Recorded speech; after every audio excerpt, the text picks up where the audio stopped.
Hi, everybody. Hope everybody's having a great week.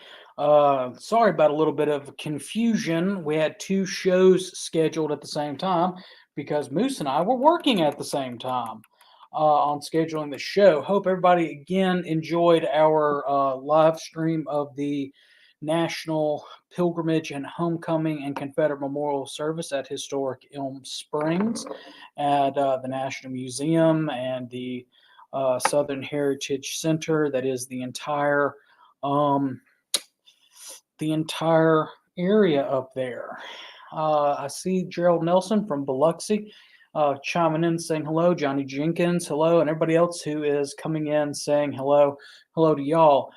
Moose is not available to be on tonight. He has got a family thing going on, so he is. I'm flying solo, which is really weird because, well, y'all just got me to deal with. But before we get started, the views and opinions expressed on this program are not necessarily those of the SCV, its GEC, any division, brigades, camps, or other subsidiaries, strictly those of, well, mine.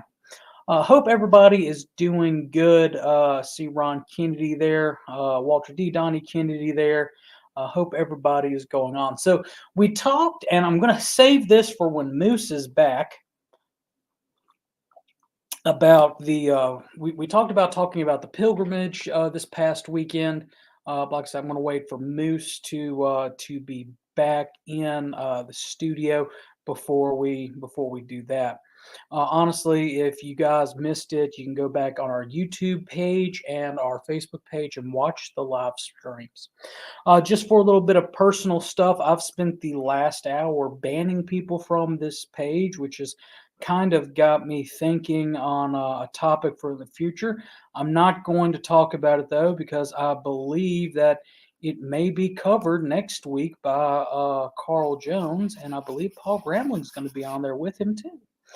On how dedicated are we, or how dedicated are we as dedicated as our enemies? Again, I think I'm going to let Carl and past Commander in Chief, the legend Paul Gramling Jr., talk about that. Speaking of Paul Gramling Jr., he's in the chat. Good evening to him. Chuck McMichael, good evening to him. David Pope, I've been getting your messages. Just right in the middle of trying to get last second hotel bids in. Because my camp is hosting the Mississippi Division reunion next year, and we're finalizing which hotel we want. So all of that good stuff. Hope that everybody is signing up on the website scvchat.com.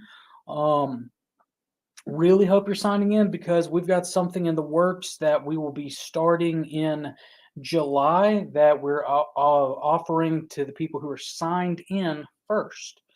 It deals with a partnership with a couple of authors and some of their books, and I'm just going to leave it at that.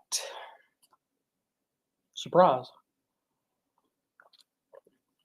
Anyway, we're having a great day here in the great and sovereign state of Mississippi. We are right now in election season here for at least our statewide officers.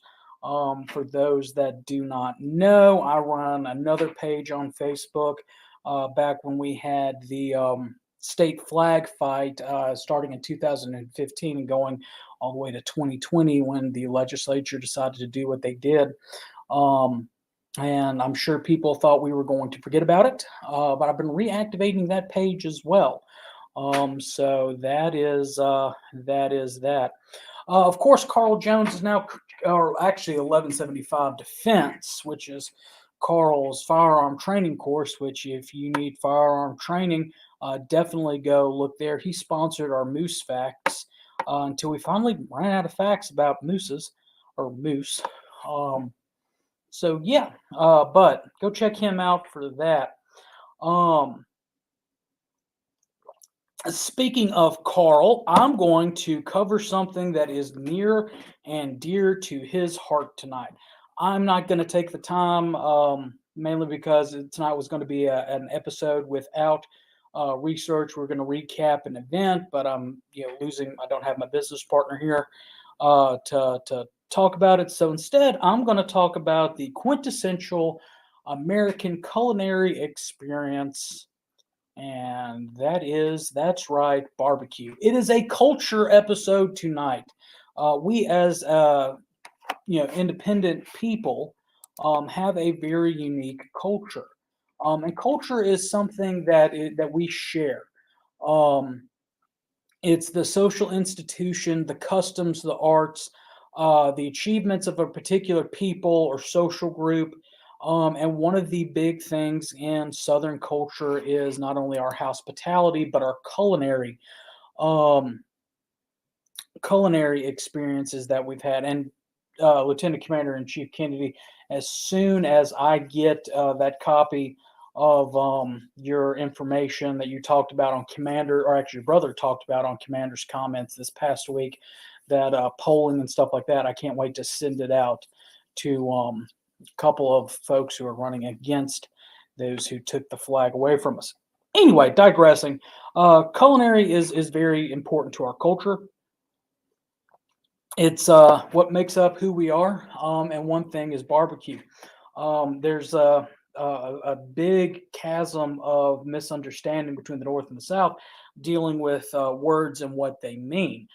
Southerners, although we do speak English, and it is closer to the King's English than what those Yankees up there speak, when we say something, our words sometimes have different meanings. And what barbecue is one of them. For us down here, it is the practice of slow smoking meats over low and slow heat, that sort of thing. Traditionally, beef, chicken, pork, and Kentucky, sheep. Just various different items. Whereas in the North, when they say, "Oh, we're going to have a barbecue," we would down here say it's more of akin to we're having a cookout. That's where we have hot dogs, sausages, and hamburgers thrown on a grill, whereas they consider that barbecue. It's weird on that. Exactly, David Pope. Sorry, I am having to, like I said, deal with me. Um, and the band hammer is coming out tonight. Um, but yeah, barbecue for them up north is just cooking outside, whereas down here, it is an actual art form. So yeah. Really quickly, Chuck McMichael said, "Don't revive the great SCV barbecue wars of the 2010s." I am reviving the barbecue wars of 2010s. In fact, I think that there should be a national competition held at the museum that pits the best pit masters from each division, and dare I even say each army, every year. So,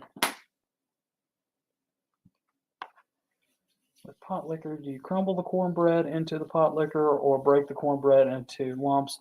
Well, what's the difference between crumbling and breaking there, Chief Kennedy? Anyway, so really quickly, let's go into a brief little study into barbecue. As far as etymology go, the English word barbecue and its in other language comes from the Spanish word barbacoa, which has its origin in indigenous American words. Etymologist believes that it's derived from barbecue, which is found in the language of the Arawak people of the Caribbean. Um, it has been entered in some form as barbacoa. The Oxford English Dictionary traces the word to Hispaniola and translate it as a framework of sticks set upon post, which kind of goes back to the method of cooking. As far as the history goes, Spanish explorer Gonzalo Fernandez de Ovidic de Valdez was the first to use the word barbacoa in print in Spain in 1526. After Columbus landed in the Americas in 1492, the Spaniards apparently found a group of natives roasting meat over a grill consisting of a wooden framework resting on sticks above a fire, which again goes back to the Hispaniola. The flames and smoke rose and developed the meat, giving it a certain flavor. Traditional barbacoa involves digging a hole in the ground and placing some meat, usually a whole lamb or something like that, above a pot so that the juices can be used to make a broth. And then, obviously covered with leaves and things like that. Um, linguists have suggested the word was loaned into the Spanish language, then Portuguese, then French, and then English. It was first recorded use in its modern form in 1666 in the 1661 in the Oxford English Dictionary, where one and in Edmund Hickerling's, I guess that's how you pronounce his name, Jamaica, viewed. He says, some are slain and their flesh thrown, barbecued, and eat. It also appears in the 1672 in the writings of John Lederer, following his travels in the North American Southeast in 1669 and 1670. The first known use of the word was a noun. So he ends up writing in that book in his travels of the Southeast. Lay there all night upon our barbecues, frames of sticks raised about 3 foot off the ground. As nearly as the 1700, barbecue was a commonplace thing for our colonial ancestors. In fact, the Puritans were said to have started barbecuing on the 4th of November, 1731 in New London, Connecticut. I really don't want to know what that tasted like because Yankee cooking's not that good. But one colonist named Joshua Hempstead wrote in his diary, I was at Madam Winthrop's at an entertainment or treat of Colonel Samuel Brown's a barbecued. So he was at a obviously a social gathering, which is one reason why barbecues are so important into Southern culture.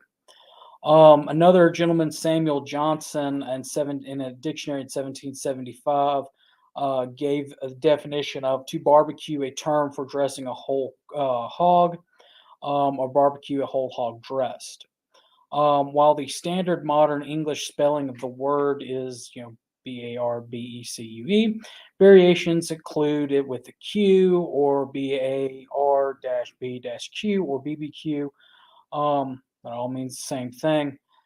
In the southeastern United States, though, the word barbecue, as we've said, is a noun referring to roasting meats slowly, whereas up north, it's something else. Obviously, there are different types of barbecues or styling of barbecues out there.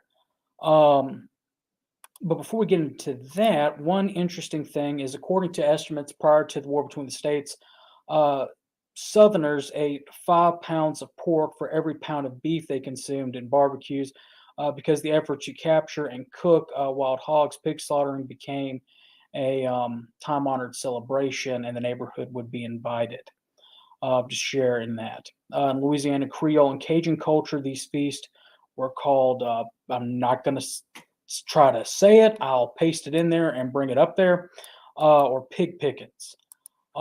Traditional Southern barbecue grew out of these gatherings.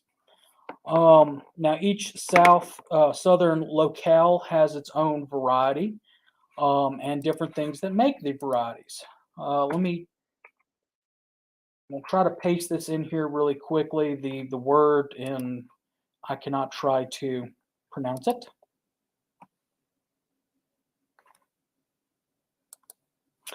Anyway, so each regional has its in the United States has its own very unique way of cooking, or things that make it what it is. So for the first one is they all do have something in common, which is, it's usually cooked over a pit with some type of wood, that gives a very distinctive smoky taste to the meat. Different spice styles and things like that. But what we get into is, what is spice versus, dry versus sauce and things like that. So regional cuisines within the South. Excuse me. All right. So the American. Sorry. Let's back up for a second. Um, George Washington, actually in his memoirs, talks about attending a barbecue in 1769. So it's a very good Southern American tradition. So the core barbecue in the Southeast regions, that area, are from Texas, Oklahoma, Missouri, Kentucky, Virginia, the Gulf South, which I think is its own, and then the Carolinas. Um, so, and even then, the Carolinas can be subdivided between North Carolina and South Carolina. The lemon or the vinegar sauce versus the pepper sauce. The whole hog versus just shoulder meat and everything like that. Um, so in the Carolinas, barbecue is usually exclusively defined as pork.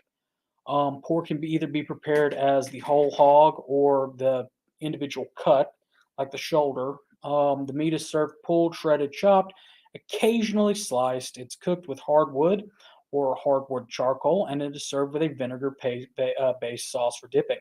Again, somewhere in the Carolinas, there's mustard-based sauce. The vinegar-based sauce, though, is used as a mop or basting. Um, and they vary dramatically from western North Carolina to eastern North Carolina and South Carolina.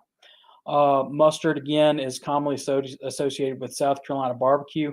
Its application in barbecue cooking can be seen throughout wherever German immigrants settled. The use of mustard tomato varies drastically throughout the Carolinas. Although mustard base is more common in South Carolina and Eastern North Carolina, and vinegar and some type of uh, tomato base can be, or Lexington style is more common in the Central and Western North Carolina. So my family barbecue sauce that's been passed down through generations, because my family settled in the North Carolina, South Carolina coastal area. It's more of the vinegar based, and it's not a dipping sauce; it's a basting sauce, a mop sauce. Then we go into Kansas City, and their style barbecue. It was Barbecue was brought to Kansas City by Memphian Henry Perry, and that's going to start a whole big debate. Kansas City style is characterized by a wide variety in meat, including beef, pork, lamb, with strong emphasis on the sauce.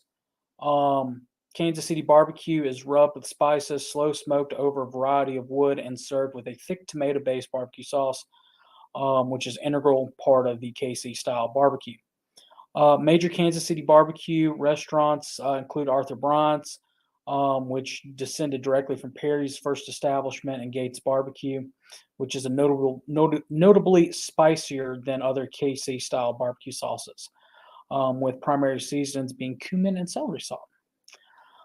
We go into Memphis, which really influences somewhat of the barbecue style here in Mississippi. Memphis barbecue is two dishes: ribs, which come either wet or dry, and barbecue sandwiches. Wet ribs are brushed with the sauce before and after cooking, and dry ribs are seasoned with the dry rub. Barbecue sandwiches in Memphis are typically pulled pork that is shredded by hand and not chopped with a blade, served on a simple bun topped with barbecue sauce and coleslaw. Of note, the willingness of Memphians to put pulled pork on non-traditional dishes, such as barbecue salad, barbecue spaghetti, which I absolutely love, barbecue pizza, and barbecue nachos. Our next major style is Texas barbecue sauce, which with Texas being a large state the way it is, can be generally categorized into four separate regional styles. East Texas style, which is essentially Southern barbecue, which is found in many urban areas. Again, that's going to be more of your pork stuff. Central Texas style, which is your meat market style, That's coming from butcher shops. That's you see where they, you get a pound of this, a pound of that, everything like that. Western cowboy style, which involves directly cooking over mesquite and using a goat and mutton as well as beef, slow roasted. You see it on a spit. And then South Texas, which is the head of the cow, is cooked. Barbacoa, uh, is cooked, and it's probably more influenced by Mexican styles. We get into a little bit more regional stuff. Alabama, which is known for its smoked chicken and served with Alabama white sauce, which is a mayonnaise-based sauce that has mayonnaise, obviously, vinegar, black pepper, other spices. That started at Big Bob Gibson's. The chicken is first smoked on the pit and then either coated or dunked in the white sauce. Sometimes you can find it on the served on the table. There's St. Louis style barbecue, which is pork steak, which is sliced from the shoulder of the pig. Some people consider that Midwest. I don't. I mean, it's Missouri was settled primarily by Southerners from Kentucky, Virginia, and Tennessee. It's also influenced by the Kansas City traditions. And then, of course, you have the St. Louis style ribs. St. Louis barbecue is, at least the sauce is characterized as mildly sweet, tart, and spicy with a tomato based, unlike most other prominent barbecue sauces. It doesn't contain liquid smoke. There are a lot of things that there's the Kentucky barbecue style, which does revolve. That does have some mutton and stuff like that in there. There are some people that like fish that's smoked. I don't know. There are several different barbecue competitions and barbecue societies. Memphis in May has one. The KCBS, Kansas City Barbecue Society, which has a bunch of different. I would dare to imagine that most of the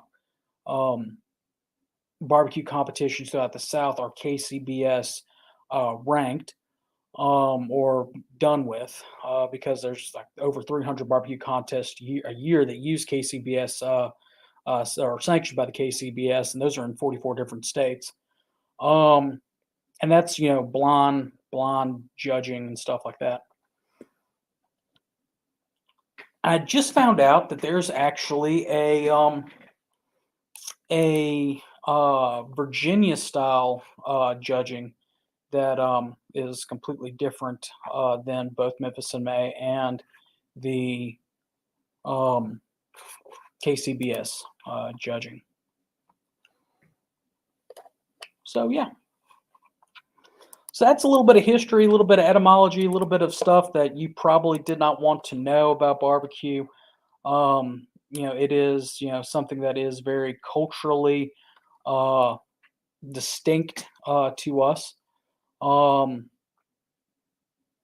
now let's get into the argument. All right, which is the best?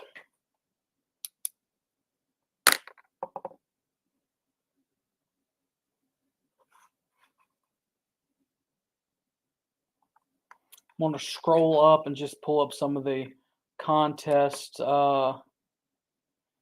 Jason Boshears, he is all for a barbecue contest and a chili cook-off. I'm glad. Jason enjoys the rare brisket bone left off of. That's a little bit of a inside joke. We were at a retreat a couple years ago, and Carl Jones and I were talking about brisket, and Jason was talking about ribs, even though we had moved off the topic of ribs, and he said, "Well, I just love mine when it falls off the bone." And we both looked at him, and I can't remember if it was Carl or if it was me that said, "Jason, brisket ain't got no bones." So yeah. Jude Irvin says that he would support a barbecue off. Again, we could have it at National Reunion, or we could have it at the National Museum, or we could have it at both. As long as I get to volunteer to judge. Chuck McMichael says that real barbecue sauce is dark brown, spicy, and thick. I do like the thin one. Chief, there is such thing as bad barbecue. Maybe not in Dixie, but there is some bad barbecue. Barbecue can be yellow, Chuck. I just don't not big on the South Carolina myself. Um, Gerald Nelson actually did ribs on Saturday. Um, John likes Maurice's South Carolina barbecue. David is good with a chili cookout or cook off. I'd be okay with that. The barbecue gun is a Texas tradition. I've seen some gorgeous pre-war Smith and Western barbecue guns. There's a I wish I could bring it back up, but a lovely picture of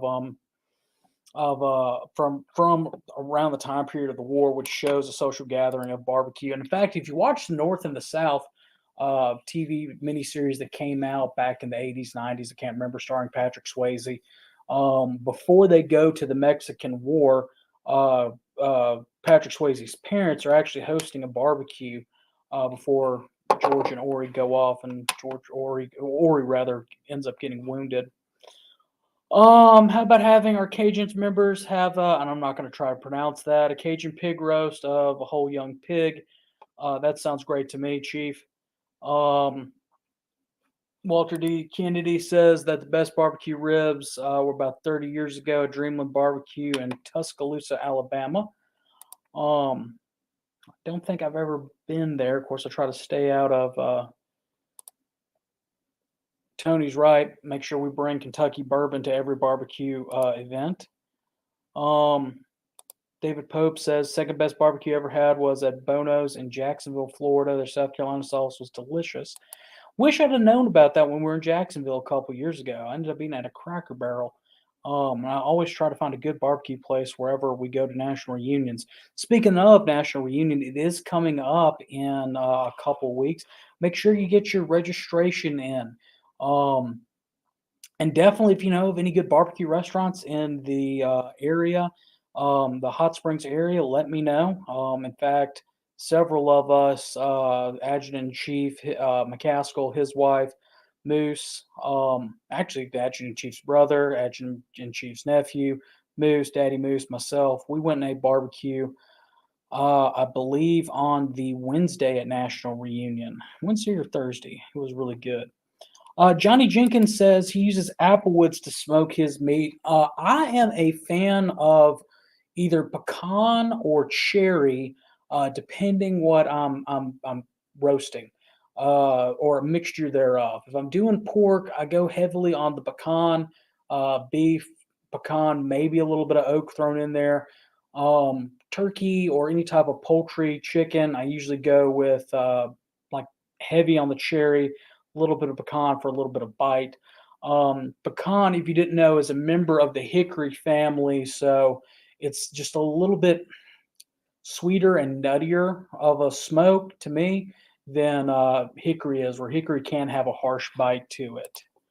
Um,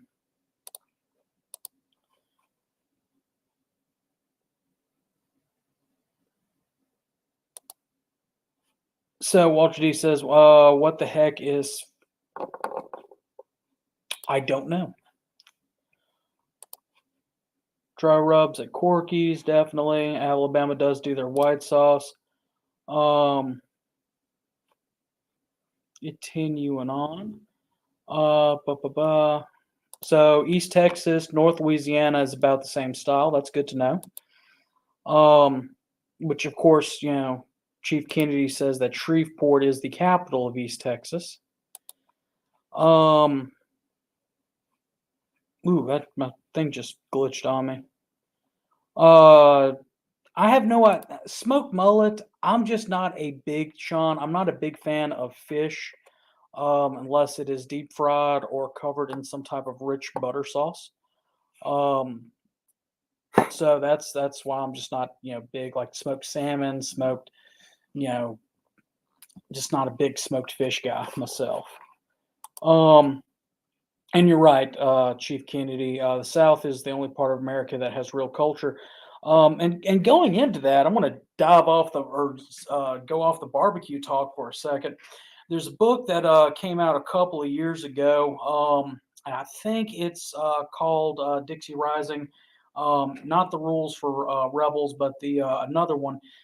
Came out in about 2003, 2004, and where it was, I believe, the New York Times author was looking at how American culture spread throughout the United States.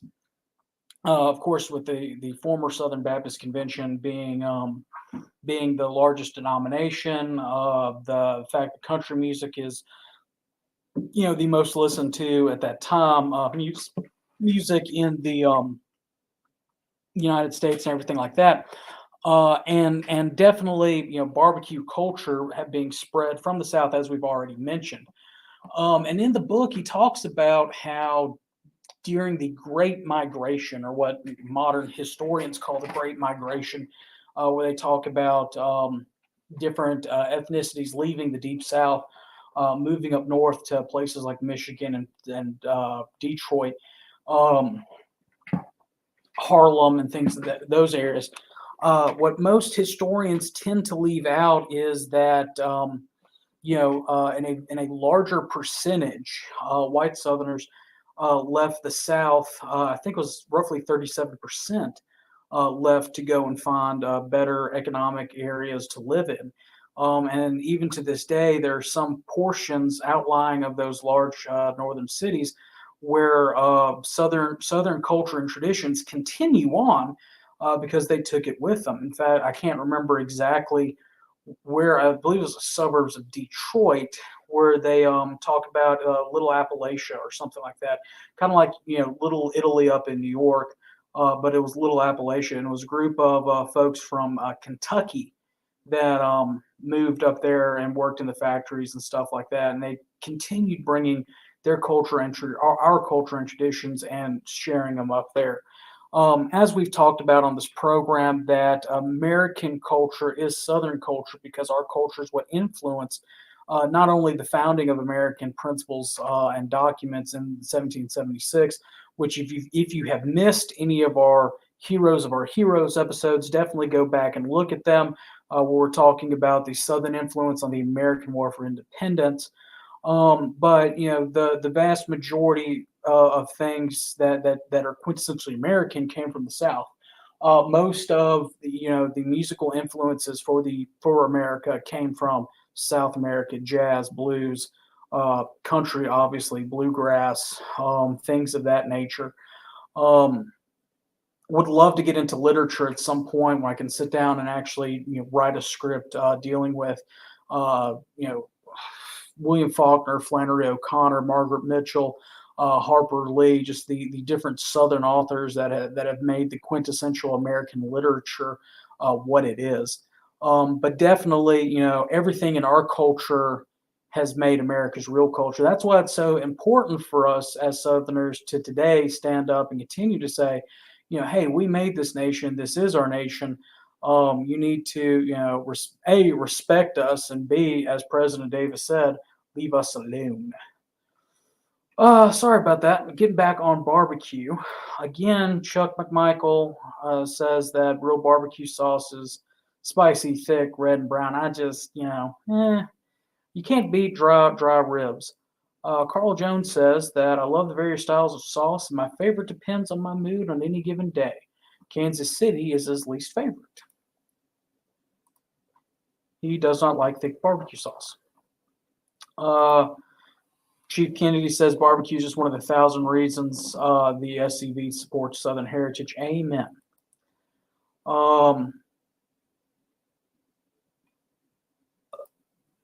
David says that Buc-ee's is the single most overrated place on the planet. I don't know if it's. I like the gas. I like the big gas station.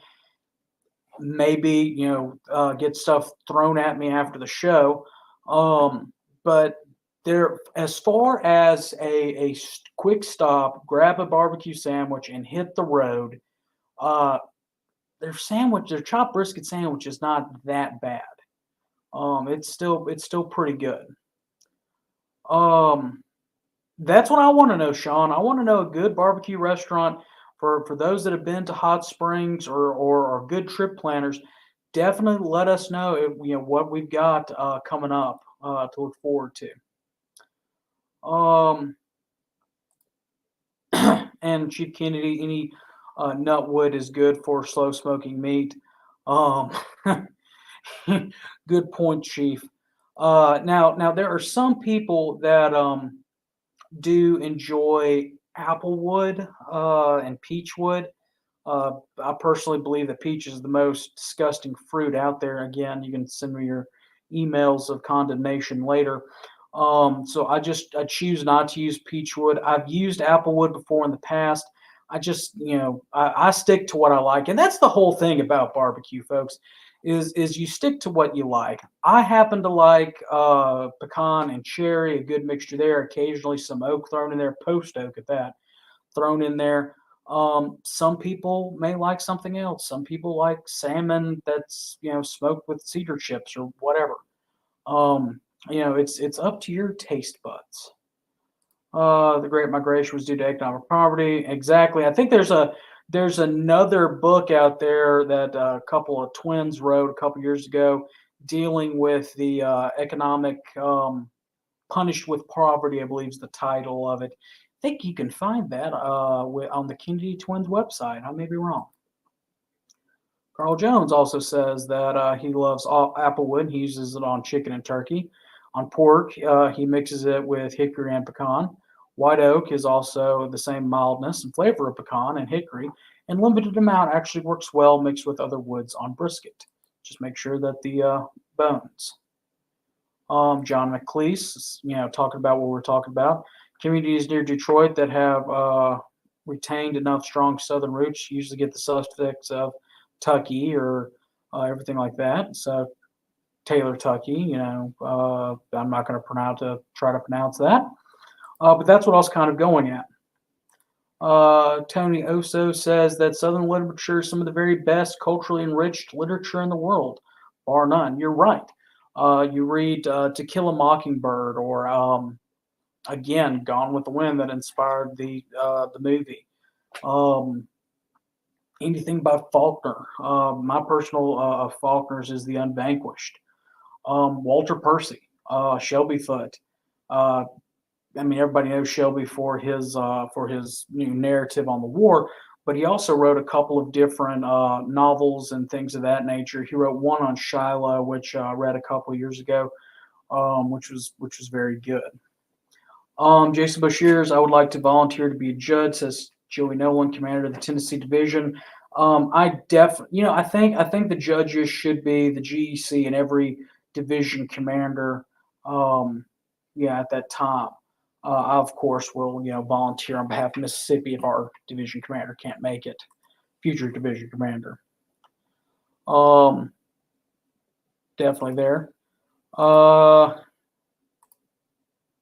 Chief Kennedy says more judges, the less barbecue for us. Well, if you don't want to just go ahead and get overly stuffed, with as many, and maybe we could do one from each camp. How about that? Where each camp gets to submit a plate. Then at that point, barbecue is endless. Great question from Johnny Jenkins. Butcher paper, or foil for smoking meat? I am a fan when it comes to brisket using butcher paper. That's just me.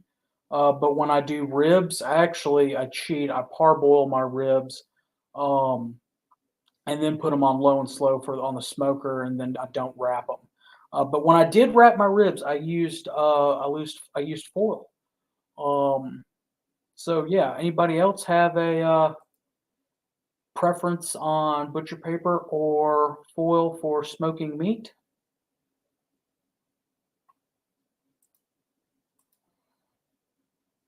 Funny thing, I was on the phone with Carl before the episode began, and I did not tell him we were talking about barbecue, or else he'd probably try to have been on the episode.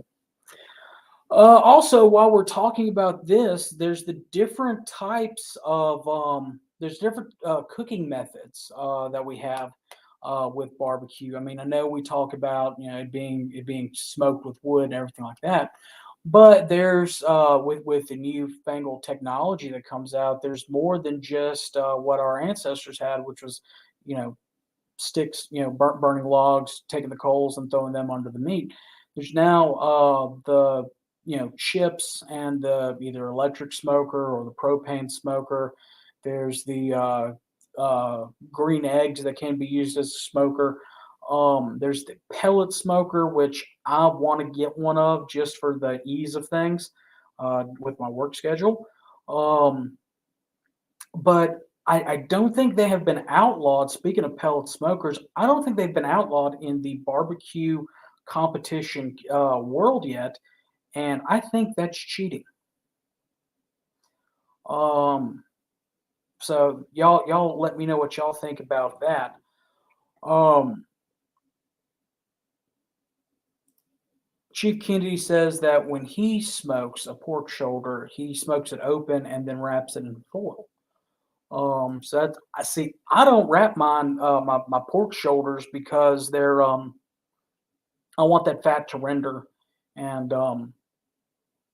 everything like that. I like a good hard bark when I'm eating pulled pork. David says that I have never tried to make barbecue. I don't think it's possible to improve on buddies. I've never eaten buddies, but I can anything that I cook at least in the barbecue, as far as barbecuing goes, turns out better than the restaurant because I'm able to make it to my specifications. I like a sweet, spicy rib, whereas if I go to a barbecue where they're trying to please everybody's palate, it may not be sweet enough, it may not be spicy enough. Some people, like my mother, likes the bone to fall off the rib. Um, or the meat to fall off the bone when she's eating ribs. I like, and several others like to, when I take a bite of a rib, for there to be a clean, distinct bite mark in it. You can take what you want and actually curtail and make it yourself, just like any other home cooking. But it's the experimentation that I enjoy. A couple of years ago, I saw a meme that says once a person reaches or a man reaches it said 40, but for me it was 25. It said you either become really obsessed with one of three things: World War II, barbecue, or cutting your grass. Um, I'm not a big fan of cutting grass. I enjoy World War II history, but really I nerd out on barbecue. I've got a cabinet out in the backyard which is full of spices and different implements of uh, meat probes, digital thermometers, everything like that. That's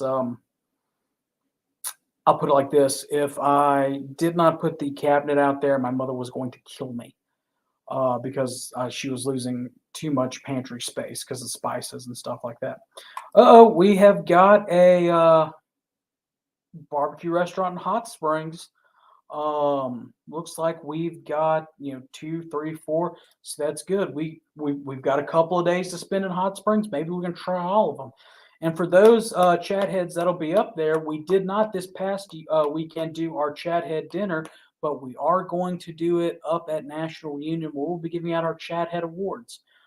So stay tuned on more information on that. Chief Kennedy says that pellet smoker is overrated, does not allow for good smoking. It is good for quick and easy cook. See, that's what I'm trying to get with at least keep a grill up here.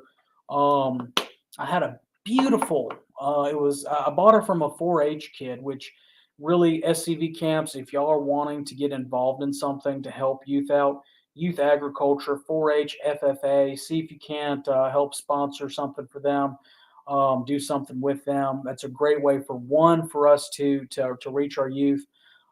B, those are going to be friendly youths, and it's always a good time when I've done it. But anyway, this 4-H kid was at a competition, a welding competition, and it was half of a propane tank. And when I say I'm going to talk about like one that's in your yard propane tank that he cut in half and had welded some nice legs on and handmade grates, just beautiful. grill, and I had it up here, and I thought, my God, this thing is so heavy because I had to use our forklift to move it from the front of the building to the back. I thought that surely, if anybody steals this, they're going to need a forklift. So I didn't lock it up or anything like that. The kid was only asking for X number of dollars. He had twice as much of that and the metal and the work and the thing. So it was a steal. I got it from him. Sure enough, somebody stole it from up here. So I'm having to find a grill that will replace it. So that's what I'm thinking about, a pellet grill, pellet smoker for up here. Um, Mark Anderson says a stick burner all the way. I've had a stick burner. I enjoy it. Um, but with my schedule up here, because there are a lot of events that I'm up here, sometimes to 8, 9 o'clock, and I've been here since 7 a.m. Now I'm running around our 105-acre campus up here. I really don't have the time to mind a stick burner all day. That's why I'm looking at the set it and forget it. I may get a stick burner for the house though. So yeah, Jason Lloyd talking about Shelby Foote going on the going back on Southern literature and writing. He says Shelby Foote is always a great mention. It's a great author, but another great Southern history writer is Irvin Bell Wiley. Not that familiar with Irvin Bell Wiley, sadly. But again, I was talking about Foote's work as a fiction writer.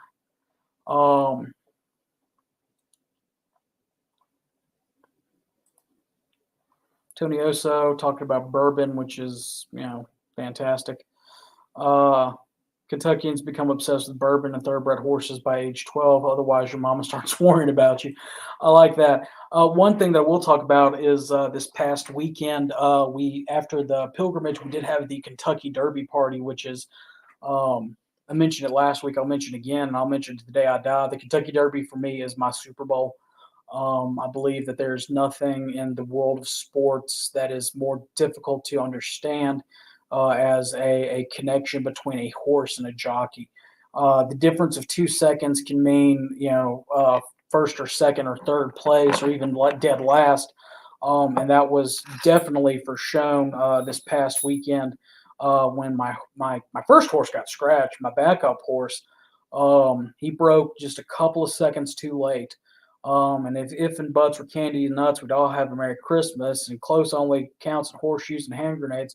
But if he'd had, just about 100 more feet, I believe that horse would have caught him.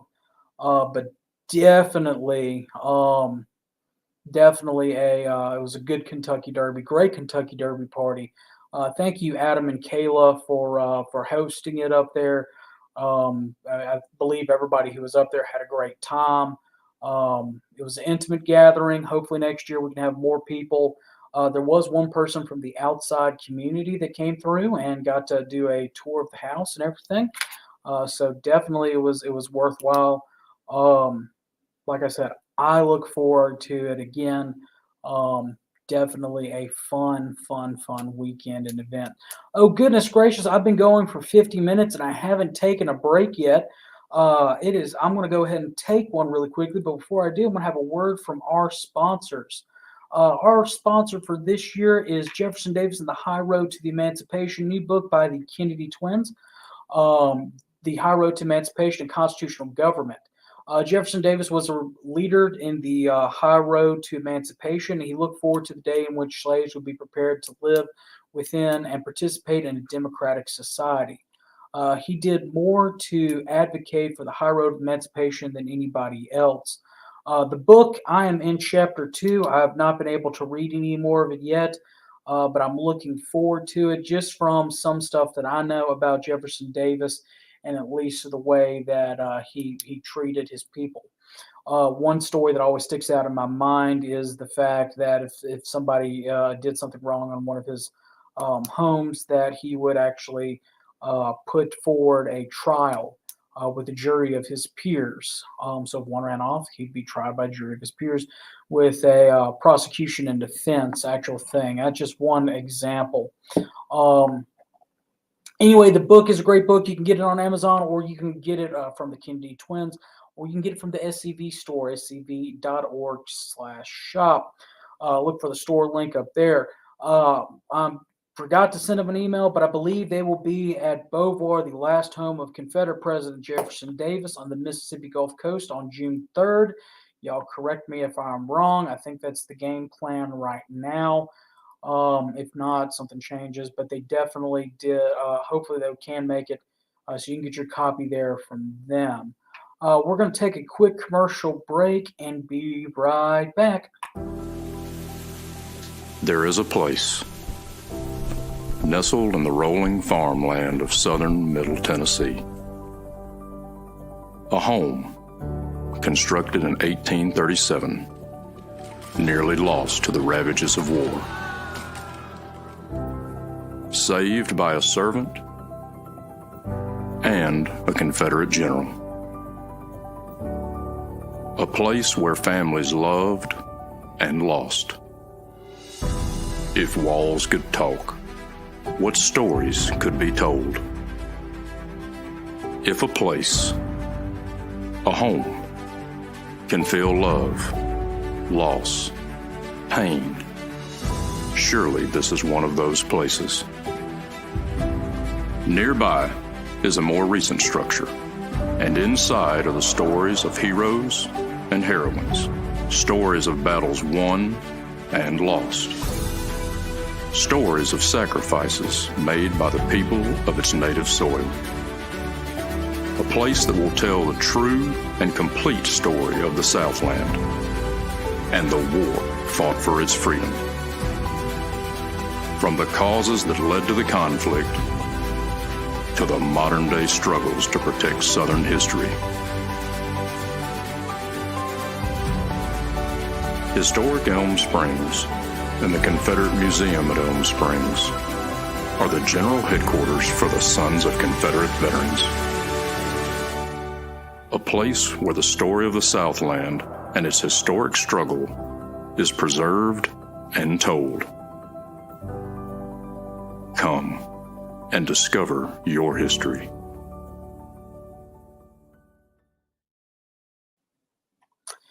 Indeed, definitely a great place. You know, that video is only a couple years old, but the changes that have already happened to our museum are just fantastic.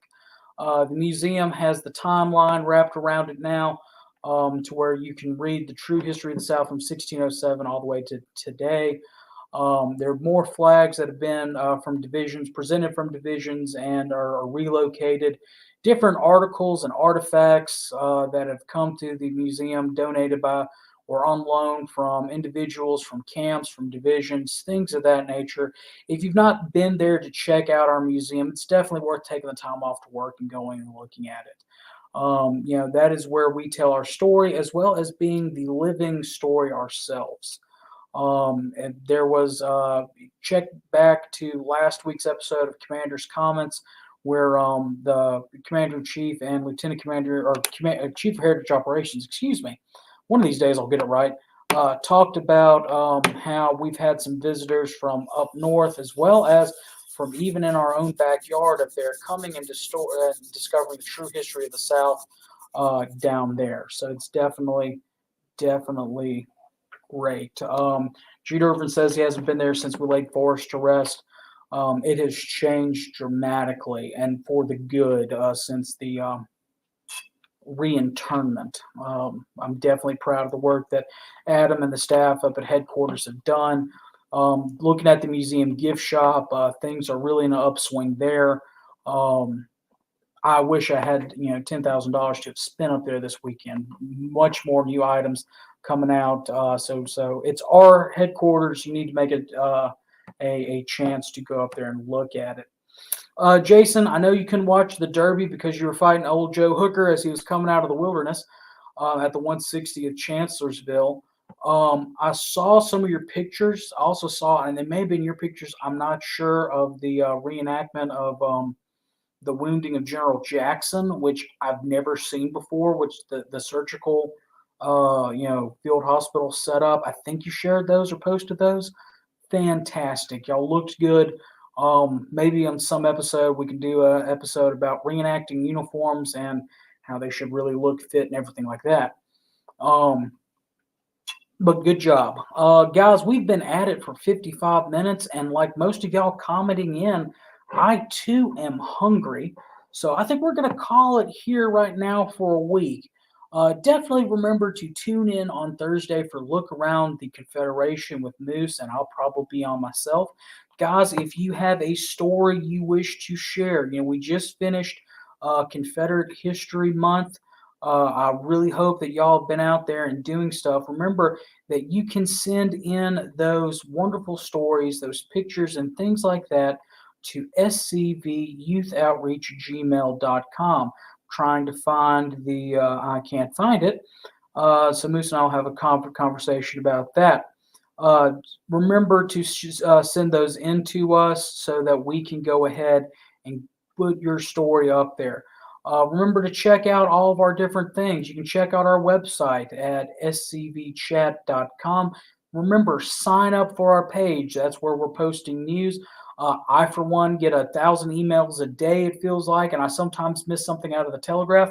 Hey, guys, we are posting those notifications from the Telegraph in case you miss them on the websites. It's another way for you to be involved in your organization. Definitely get involved in that.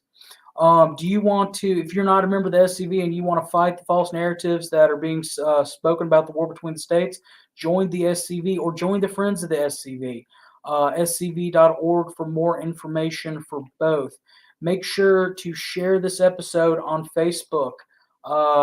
Please ignore the Hearth and Home portion of that because we are not having a Hearth and Home this weekend. We'll have a rerun this weekend. Remember that we have Look Around the Confederation this upcoming Thursday, 7 o'clock Confederate Standard Time. Remember, we are on YouTube, TikTok, Instagram, and any other social media that you can imagine besides Rumble and things like that, because we're limited on what we can broadcast with StreamYard. Guys, ladies, gentlemen, our heritage, as Reagan said that liberty is always one generation away from being lost. So is our heritage. Get out there, recruit, retain your members, do something positive in your community. Remember, if it's a local election time for you, like it is for me, think locally, act locally, and vote pro-Southern. Again, those are my opinions and my views. Finishing up things, looking at here our last couple of comments. Yes, I spent an hour talking about barbecue, Jason. It was a good night. Y'all have a great night. We will see you Thursday. Remember, Alamo City Guards look around Southwest Florida, look around the Confederation, everything that Monuments Across Dixie are doing. Look and see what they're doing. We're trying to build a media empire here. Not all imperialism is bad. All right, guys, we're going to call it an episode here. In the words of our friend, the late, great Harold Philpotts, remember, no Fumar